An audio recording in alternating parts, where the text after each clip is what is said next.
Welcome to the World of Tomorrow, and it's been a little while because I accidentally screwed up the recording of this video for the first time. But we're back in at Futurama episode number 3, the one where Fry and Bender become roommates. So Fry's been living at Planet Express for the last who knows how long.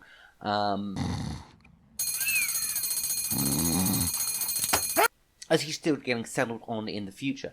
But it's not really working out. He is literally the worst possible tenant, and the final straw is that he eats the professor's mummified jerky remains. Great jerky! My God, this is an outrage! I was going to eat that mummy! While generally just being kind of an asshole to everyone and making life sort of a misery. It's also the first episode I think we're introduced to all my circuits, as Bender and Fry are watching that on the sofa as they are dragged out of the building by force. You to think with your soft human brain. Hey, why is the TV getting smaller? So Fry moves into Bender's apartment. Unfortunately, it's a little bit small, but, you know, Bender's always wanted a pet, so Fry stays along for at least a little bit. And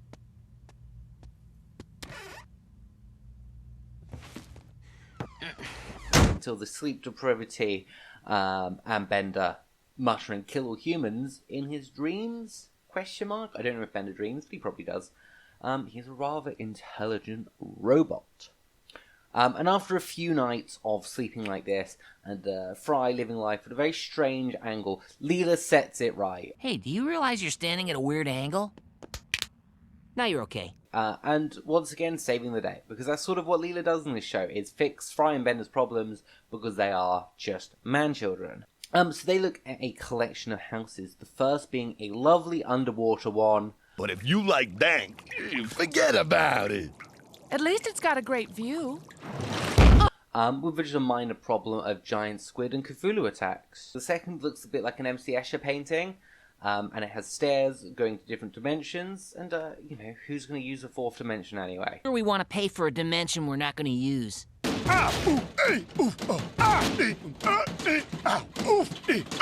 And the Fern House is nearly perfect, except it has the fatal flaw that I'm sure many New Yorkers suffer from, and that's the fact that it is in New Jersey. Although we are technically in New Jersey. Not one place even remotely livable. So, one bridge too far. Fortunately, one of the professor's friends has recently passed. Well, not fortunately for him, as he was torn to shreds. Did he at least die painlessly? To shreds, you say? Well, how is his wife holding up? To shreds, you say? But it means the apartment is now up for sale.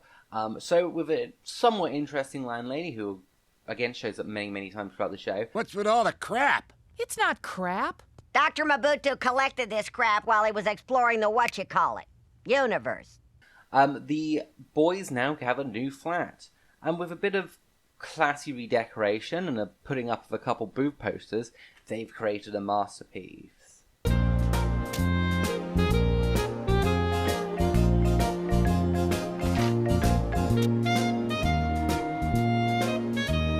And we get one of the heartfelt moments Bender gives us. And it's so weird that Bender often is the most human character in the show.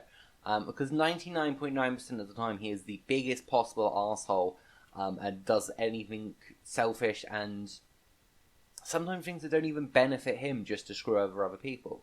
But he goes up to Fry and says that Fry's his first ever friend. You know, Fry, of all the friends I've had, you're the first. As they throw a housewarming party, and invite the rest of the Planet Express crew over. Come on. Happy housewarming, Fry. And everyone brings gifts, including Amy, and Amy brings cake, and Leela brings a tiny little fruit plant with tiny little bananas and tiny little banana skins that would never cause any mayhem.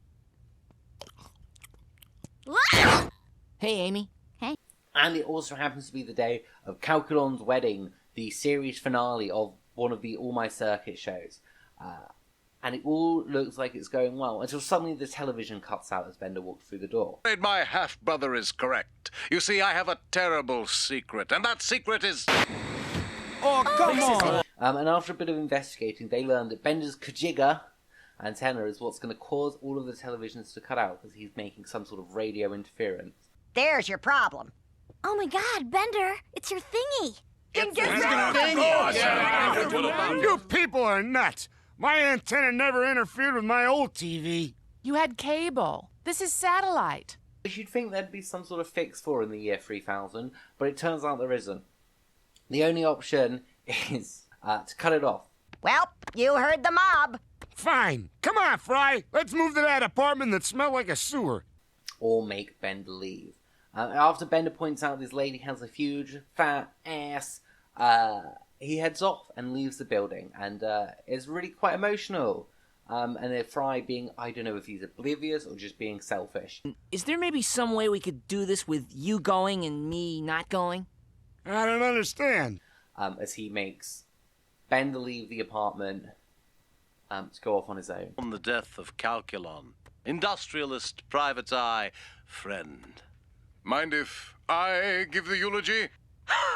Calculon! And Leela gives Fry a long lecture on how robots do have feelings.